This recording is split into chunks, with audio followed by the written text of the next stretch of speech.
Welcome to my YouTube channel the concept simplified. आज का हमारा वीडियो है on the topic regional economic integration. This is a very important topic from the point of view of UGC NET commerce and this comes under unit 1 business environment and international business. Please watch the video till the end ताकि आप regional economic integration and उसके different levels को समझ पाएं. You can also practice MCQ questions given at the end. Let's begin our video. Region का मतलब होता है एक particular area of the world geographically, मतलब हिंदी में इसको कहते हैं एक क्षेत्र geography wise. Second is economic, जिसका मतलब है any activity which relates to trade, investment and commerce. Third integration, जिसका मतलब होता है combination, merger, coordination, promise, commitment भी होता है इसका मतलब, और हिंदी में इसके लिए सही शब्द होगा एक संगठन. ठीक है, हमने इसके इंडिविजुअल मीनिंग्स को समझ लिया. अब डिफाइन करते हैं रीजनल इकोनॉमिक इंटीग्रेशन को. Regional economic integration can be defined as an agreement between group of countries in a geographic region to reduce and to ultimately remove tariff and non-tariff barriers to the free flow of goods, services and factors of production between each other. इसको समझने के लिए हम इस diagram की help लेते हैं. For example, ये एक रीजन है जोग्राफिक केवल, जैसे कि हम कह लेते हैं, जैसे आपको ग्लोब दिख रहा है कि सपोज कर लेते हैं हमने इस रीजन की बात करें, इसी रीजन को हमने इस सर्कल में दिखाया है. ये एक रीजन है, इसके अंदर जितनी भी कंट्रीज हैं उन्होंने आपस में ये डिसाइड किया है जब भी इनके बीच में गुड्स का फ्लो होगा, सर्विसेज का फ्लो होगा या फैक्टर्स ऑफ प्रोडक्शन का फ्लो होगा, तो ये बीच में कोई भी ट्रेड बैरियर, चाहे वो टैरिफ हो चाहे नॉन टैरिफ हो, उसको नहीं लगाएंगे ताकि गुड्स फ्रीली फ्लो कर सके एक कंट्री से दूसरी कंट्री में. कहने का मतलब है रीजनल इकोनॉमिक इंटीग्रेशन का एब्रीवेशन है REI. इसका मतलब होता है एक ऐसा संगठन जो बना है रीजन वाइज, जिसमें क्यों बना है, क्योंकि इकोनॉमिक एक्टिविटीज के वजह से बना है. और अगर हम स्पेसिफिकली बात करें कौन सी इकोनॉमिक एक्टिविटी, ट्रेड की इकोनॉमिक एक्टिविटी जो डिमांड करती है free flow of goods and services and factors of production between one country to another country. Now इसमें हम ट्रेड बैरियर्स की बहुत सारी बात करेंगे. इसमें इजीली पहले समझ लेते हैं कि ट्रेड बैरियर क्या होता है और इनके टाइप्स होते हैं और इनमें क्या डिफरेंस होता है. Now, any hurdle or a roadblock that restricts the movement of goods and services from one country to another country. For example, इस कंट्री से इस कंट्री में जैसे कुछ रॉ मटेरियल्स को यहाँ से यहाँ तक जाना था, ठीक, बीच में अगर ये कंट्री कोई भी रिस्ट्रिक्शंस लगाए, कोई भी उनके लिए बाधा करे, कोई भी रोड ब्लॉक्स क्रिएट करे, कोई भी ऑब्स्ट्रक्शन करे, इनको कहा जाएगा ट्रेड बैरियर. इनको बोला जाएगा ट्रेड बैरियर, क्योंकि ये अलाउ नहीं कर रहे इन रॉ मटेरियल्स को वो इजीली फ्लो कर सके इस कंट्री में. ट्रेड बैरियर्स बेसिकली दो टाइप के होते हैं, tariff and non tariff barriers. इनको हम लोग एग्जाम्पल के थ्रू समझते हैं. एक फॉरेन कंपनी से इंडिया जो है अपने मोबाइल का इंपोर्ट्स करता है. फॉरेन कंपनी इंडिया को मोबाइल्स देती है, ठीक, और इंडिया फॉरेन कंपनी से मोबाइल्स को इंपोर्ट करता है. ठीक, यहाँ पे हम कह लेते हैं कि हम जो इंडिया है, सॉरी, वो मोबाइल्स को इंपोर्ट करता है फॉरेन कंट्री से. अब इंडिया चाहता है कि उसके इंपोर्ट्स कम हो. देखिए, क्यों कोई भी कंट्री चाहेगी उसके इंपोर्ट्स कम हो, क्योंकि जैसे ही उसके इंपोर्ट्स कम होंगे उसका जो बैलेंस ऑफ पेमेंट है वो फेवरेबल होता है. ठीक है, बैलेंस ऑफ पेमेंट्स के भी बहुत इंपॉर्टेंट टॉपिक है, इसके ऊपर मैं एक और वीडियो बनाऊंगी. ठीक, अब कोई भी कंट्री चाहेगी कि उसका जो इंपोर्ट्स है वो कम हो. इंडिया के पास दो ऑप्शंस हैं. पहला नंबर ऑप्शन है टैरिफ बैरियर.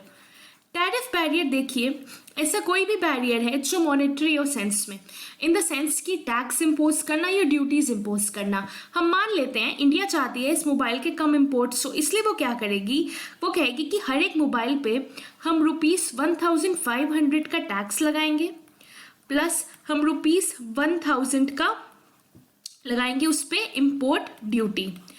जिसके वजह से उस मोबाइल की जो कॉस्ट मतलब प्राइस में जो टैरिफ बैरियर लगेगा वो 2500 का हो जाएगा। और मान लेते हैं यही मोबाइल जो है वो फॉरेन कंपनी 10,000 का बेच रही थी इंडिया को, तो वो जब इंडिया आ रहा था तब वो 10,000 का था, लेकिन बीच में इंडिया ने अपनी तरफ से टैरिफ बैरियर लगा दिया 2,500 का। उसके वजह से अब उस मोबाइल की प्राइस क्या होगी है 12,500। इसके वजह से टैरिफ बैरियर लगाने की वजह से उसके प्राइस में आप देख सकते हैं 2,500 का इम्प्लीमेंट आ गया है। इसी को कहते हैं टैरिफ बैरियर। और टैरिफ बैरियर इफेक्ट करता है प्राइस को। अब देखिए जब उसकी कॉस्ट 10,000 थी अब उसकी प्राइस हो गया है 12,500। प्राइस इंक्रीज, आपको एक सिंपल सा लॉ ऑफ डिमांड पता होगा, जैसी प्राइस बढ़ती है तो हमारी जो डिमांड होती है कम होती है। यहाँ पे हम डिमांड किस सेंस में बात कर रहे हैं, इंपोर्ट्स के सेंस में बात कर रहे हैं। इसी वजह से इंडिया जो है एक टैरिफ बैरियर क्रिएट कर देगा। कैसे? इन सब टैरिफ्स और ड्यूटीज को इम्पोज करके। दूसरा तरीका क्या है जिससे वो ऑब्स्ट्रक्ट कर सकता है, यहाँ पे आते हैं नॉन टैरिफ बैरियर। मतलब कि ऐसे बैरियर्स जो कि मॉनेटरी नहीं है, प्राइस को इफेक्ट नहीं करते हैं, लेकिन फिर भी गुड्स को ऑब्स्ट्रक्ट कर देते हैं कि वो हमारी कंट्री में ना आ पाए। जैसे कि अगर मैं कोटा की बात करूं, देखिए कोटा क्या होता है, कोटा है certain percentage of goods imported are only allowed. कुछ सर्टेन प्रतिशत जो भी गुड्स आ रहे हैं इंडिया में उन्हीं को अलाउ किया जाएगा। फॉर एग्जाम्पल इंडिया फिक्स कर दे कि 60% ऑफ मोबाइल्स जो इंपोर्ट हो रहे हैं हम उन्हीं को अलाउ करेंगे। और यहाँ मान लेते हैं जो फॉरेन कंपनी है वो 1000 मोबाइल्स इंडिया को एक्सपोर्ट कर रही है, तो 60% ऑफ 1000 मतलब सिर्फ और सिर्फ 600 अलाउड होंगे, 400 अलाउ ही नहीं करे जाएंगे। ये कोटा जो है अटैक कहाँ करता है, ये अटैक करता है क्वांटिटी ऑफ इंपोर्टेड गुड्स पे। वैसे ही एक और टाइप का नॉन टैरिफ बैरियर होता है जो होता है प्रोडक्ट स्टैंडर्ड। प्रोडक्ट स्टैंडर्ड में क्या होता है कि इंडिया कह दे कि अच्छा ठीक है 1000 जो है फॉरेन कंपनी अपने मोबाइल्स को एक्सपोर्ट करना चाह रही है और उसमें से इंडिया कहते हैं कि 600 तो आपकी ठीक क्वालिटी के हैं, ये हमारे क्वालिटी पैरामीटर्स पे उतरते हैं, लेकिन 400 इंफीरियर क्वालिटी के ये डिफेक्टिव है, हम इनको एक्सेप्ट ही नहीं करेंगे। तो वो कह सकते हैं because of our product standards we will not accept these goods. तो 400 तो आ ही नहीं सकते। तो ये कौन सा बैरियर हो गया, non tariff trade barrier. Attack कहाँ किया गया, यहाँ पे क्वालिटी पे किया गया। ठीक है, अब शायद आप समझ होंगे, एक बार इसके रीड कर लेते हैं इनके डिफरेंसेस को। जी, टैक्स और monetary barriers are imposed on goods traded between countries. It affects the price of imported goods. जैसे आपने देखा टैरिफ बैरियर की वजह से प्राइस का हाइक हो गया 12,500। Example tariffs, duties, taxes etcetera. Non-tariff and non-monetary body barriers meant to obstruct the free movement of goods between the countries. It affects the quality and quantity of imported goods. ये देखिए, आप देख सकते हैं यहाँ पे कोई प्राइस से छेड़छाड़ नहीं हुई है, लेकिन उन्होंने सीधा सीधा कोटा लगा दिया और कहा कि इतने प्रतिशत ही अलाउड है, इतना ही हम इस पर्टिकुलर कंपनी से इतना ही अलाउ कर सकते हैं कि हमारी कंट्री में इंपोर्ट हो। प्लस उन्होंने प्रोडक्ट स्टैंडर्ड लगा दिया कि इतने अच्छा क्वालिटी है और इतनी प्रोडक्ट चेक में फेल होते हैं। इसके एग्जाम्पल हैं quotas, product standards etcetera. Regional economic integration. और why does regional economic integration takes place? अगर ये होता है तो ये होता ही क्यों है पहली प्लेस में? See, first is to generate international economic cooperation which in turn creates more opportunities like easy movement of labour, fund and goods. देखिए, जब कंट्रीज आपस में एक प्रॉमिस कर लेती हैं कि जो भी हमारे गुड्स या लेबर एक कंट्री से दूसरी कंट्री में जा रहा है उसको फ्रीडम दी जाएगी, वो इजीली मूव कर सकता है, कहीं ना कहीं उसकी इकोनॉमिक एक्टिविटीज़ में, ट्रेड में, इन्वेस्टमेंट में इंक्रीज होता है, एम्प्लॉयमेंट अपॉर्चुनिटीज़ और मिलती है। जब भी कोई प्लांट बाहर से आके इंडिया में सेटअप होता है, कोई फैक्ट्री या कुछ इस्टेब्लिश होता है, बाहर के लोग यहाँ आके काम करते हैं, यहाँ के लोग बाहर जाके काम करते हैं, एम्प्लॉयमेंट अपॉर्चुनिटीज़ और इन एक्टिविटीज़ में ग्रोथ मिलती है। तो इस पॉइंट ऑफ व्यू से रीजनल इकोनॉमिक इंटीग्रेशन बहुत इंपॉर्टेंट है।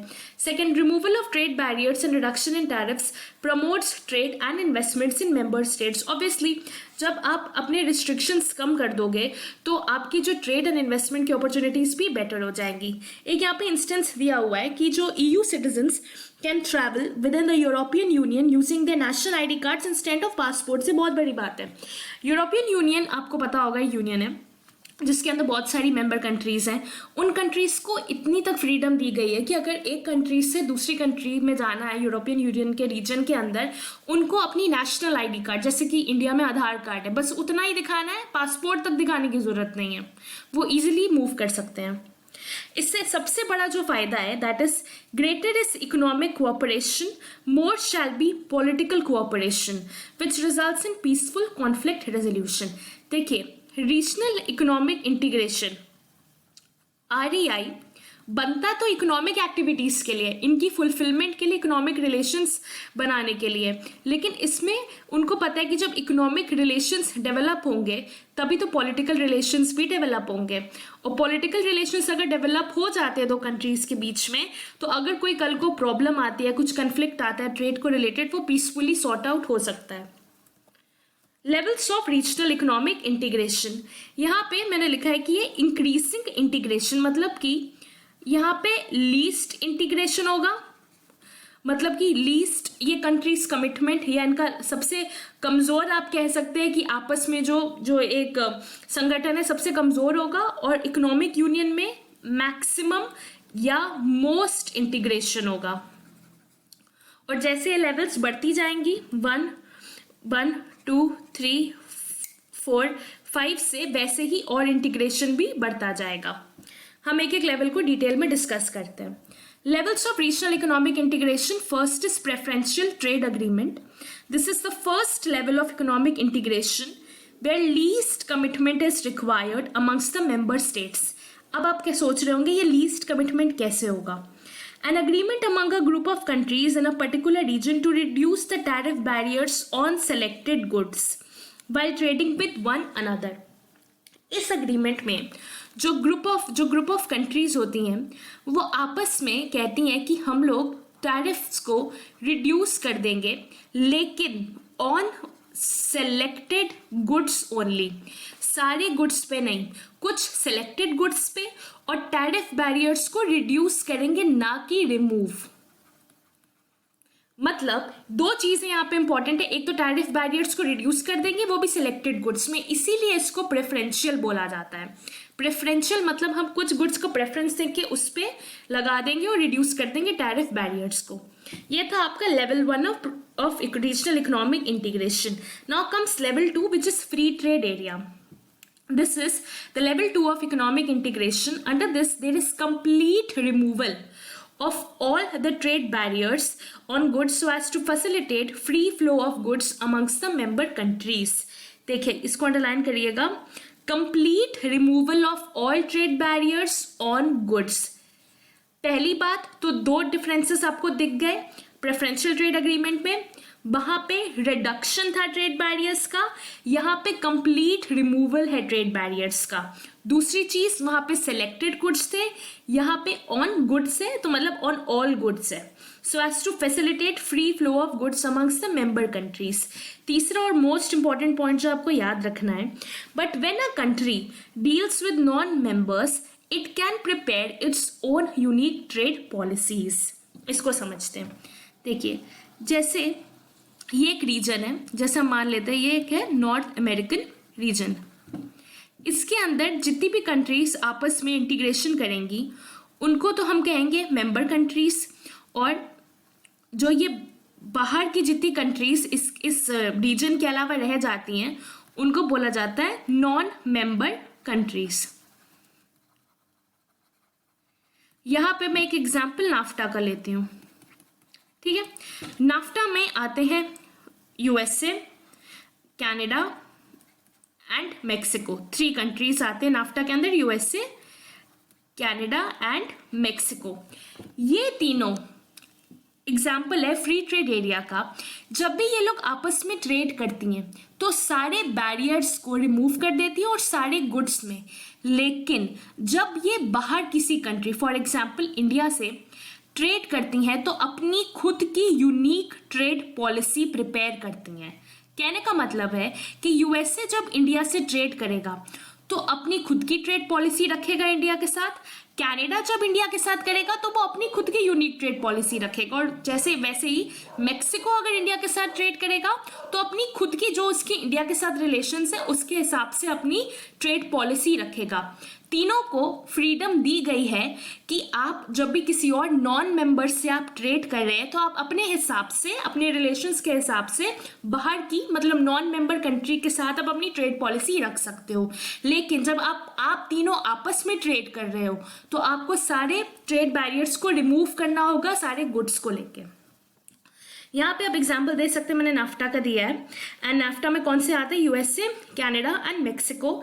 ये इंपॉर्टेंट चीज़ है नोट करने की कि नाफ्टा का नेम ट्रम्प गवर्नमेंट ने बदल के USMCA कर दिया, that is US, Mexico and Canada. Okay, ये था हमारा second level. Now third level is customs union. Custom union it removes all the trade barriers among its member countries like free trade area, but all member countries have to follow a common trade policy while dealing with non-members, unlike free trade area. This is very important. यहाँ पे ये क्या कहना चाह रहे हैं, देखिए यहाँ पे ये कहना चाह रहे हैं, यहाँ पे मैंने एग्जाम्पल लिया अरेबियन अरब का कस्टम्स यूनियन, जैसे this is the region of Arab customs union, ये बहुत सारी कंट्रीज उसके अंदर लाई करती हैं। वैसे ही सेम जैसे फ्री ट्रेड एरिया में हो रहा था कि जब वो आपस में ट्रेड कर रही हैं तो कोई भी ट्रेड बैरियर्स नहीं रखे गए हैं, गुड्स इजीली फ्लो कर सकते हैं वन कंट्री से दूसरी कंट्री में। लेकिन यहाँ एक डिफरेंस आएगा as compared to free trade area. आप देखिए जब नॉन मेंबर के साथ, जैसे कि यहाँ पे हमारा नॉन मेंबर हम मान लेते हैं इंडिया के साथ, जैसे ये है ABCDEF कंट्रीज जब भी आपस में ट्रेड कर रही हैं तो उनको सब कुछ रिमूव करना होगा हर ट्रेड बैरियर को। लेकिन जब वो इंडिया के साथ, जैसे ए कंट्री जो ट्रेड पॉलिसी रखेगी वही बी कंट्री को भी रखनी होगी, सी कंट्री को भी, डी को भी, ई और एफ को भी। मतलब सारी कंट्रीज जब बाहर की किसी नॉन मेंबर कंट्री के साथ ट्रेड कर रही है वो एक कॉमन ट्रेड पॉलिसी फॉलो करेंगी, ना कि अपनी खुद की सिचुएशन के हिसाब से यूनिक ट्रेड पॉलिसी। इसीलिए कस्टम यूनियन यहाँ पे फ्री ट्रेड एरिया से डिफरेंस कर जाता है। और आप देख रहे होंगे जैसे मैंने बोला था कि जैसे हम ऊपर लेवल्स में जाते जाएंगे आप देखेंगे कि कमिटमेंट इंक्रीज होता जा रहा है। आप देख रहे हैं प्रेफरेंशियल ट्रेड एग्रीमेंट में सिर्फ कुछ सेलेक्टेड गुड्स पे था, फ्री ट्रेड एरिया में आपस में तो सब रिमूव किया, लेकिन सबको छूट दी गई कि अगर आप बाहर किसी के साथ ट्रेड कर रहे हो तो अपने हिसाब से यूनिक ट्रेड पॉलिसी फिक्स कर लो। कस्टम यूनियन में ये बॉन्ड और स्ट्रांग हो गया। अब इनको यहाँ पे सब आपस में तो फ्रीली ट्रेड कर सकते हैं, लेकिन बाहर वालों के साथ भी ये एक कॉमन पॉलिसी रखें। इनको ये आज़ादी नहीं दी जाती कि आप अपने हिसाब से अपनी यूनिक ट्रेड पॉलिसी फ्रेम करें। Now fourth is common market. There are no trade barriers and member countries have a common trade policy while dealing with non-members. अगर आप ये दो लाइन बहुत ध्यान से पढ़ें कि यहाँ कोई ट्रेड बैरियर्स नहीं है और मेंबर कंट्रीज एक कॉमन ट्रेड पॉलिसी रखते हैं, तो आपको समझ आना चाहिए यही कस्टम यूनियन होता है कहीं ना कहीं। तो मतलब कि कॉमन मार्केट में कस्टम यूनियन तो आ ही गया, उसके साथ देखिए Additionally, there is no restriction on the movement of labor, capital and technology. Very important. अभी तक तो हम गुड्स की बात कर रहे थे कि गुड्स इजीली फ्लो कर सकते हैं एक कंट्री से दूसरी कंट्री में, कोई ट्रेड बैरियर नहीं रखेंगे। कॉमन मार्केट आया, उसने कहा जो आपके फैक्टर्स ऑफ प्रोडक्शन होते हैं जैसे लेबर, कैपिटल, टेक्नोलॉजी, इनको भी कोई भी रिस्ट्रिक्शन नहीं होगी जब ये दो कंट्रीज के बीच में फ्लो करेंगे। See, there are no need for visa or work permits and no restriction on cross-border movement. Therefore, it promotes economic benefits of member countries. कोई वीज़ा के रिस्ट्रिक्शन नहीं है, वर्क परमिट के नहीं है, labour, capital, technology easily move कर सकता है एक कंट्री से दूसरी कंट्री में। मर्कसर is a southern American common market. Its full-time members are Argentina, Brazil, Paraguay, Uruguay and Venezuela.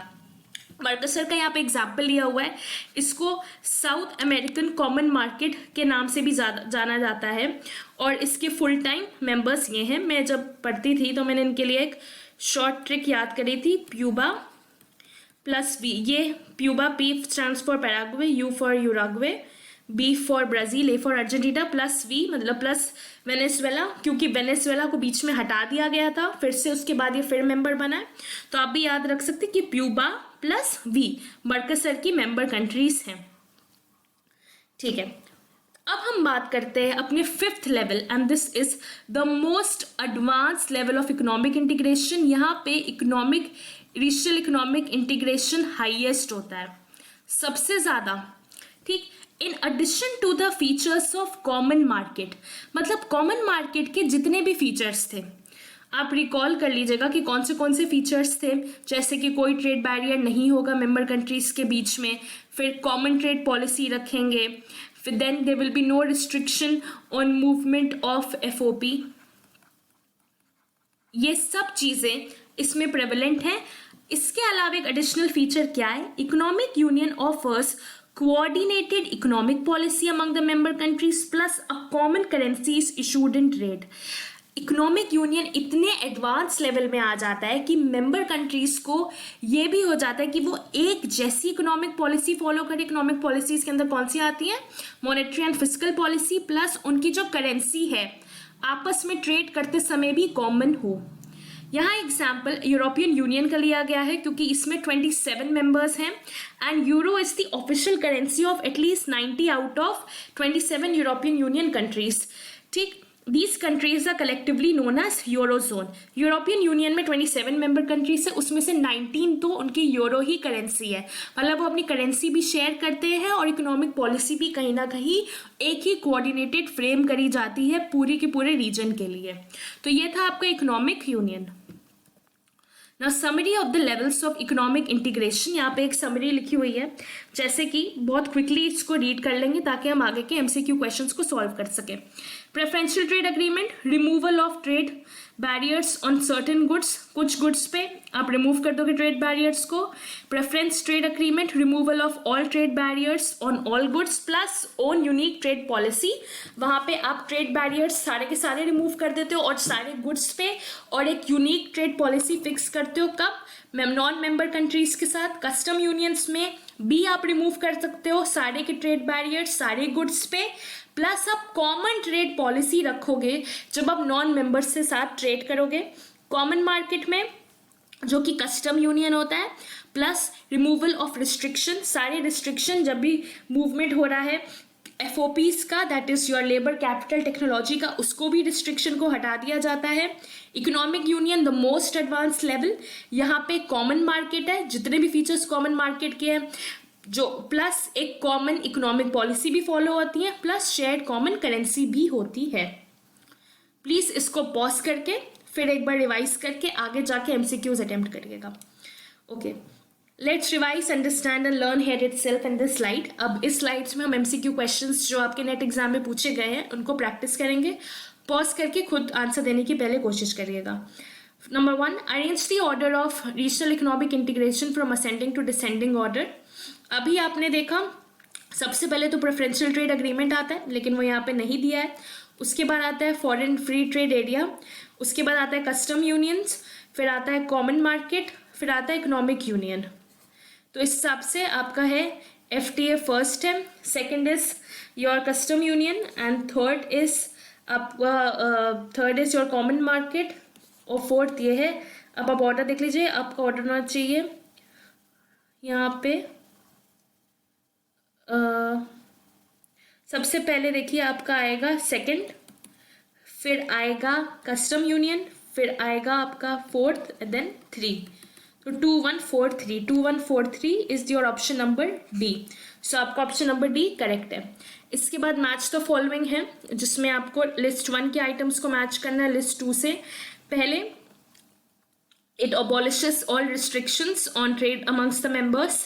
ठीक, it not only eliminates all restrictions on trade amongst member but also adopts a uniform commercial policy. मतलब सिर्फ restrictions को ही नहीं remove करता है member countries में, लेकिन also एक यूनिफॉर्म कॉमन पॉलिसी अडॉप्ट होती है जब वो मेंबर कंट्रीज नॉन मेंबर्स के साथ डील कर रही होती हैं।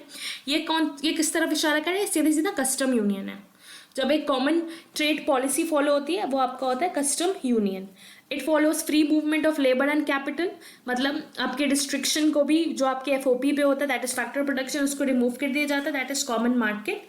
and achieve some degree of harmonization of national economic policy through a common central bank, uniform monetary and fiscal policy. इतना ज़्यादा advanced level किस regional economic integration में, that is economic union.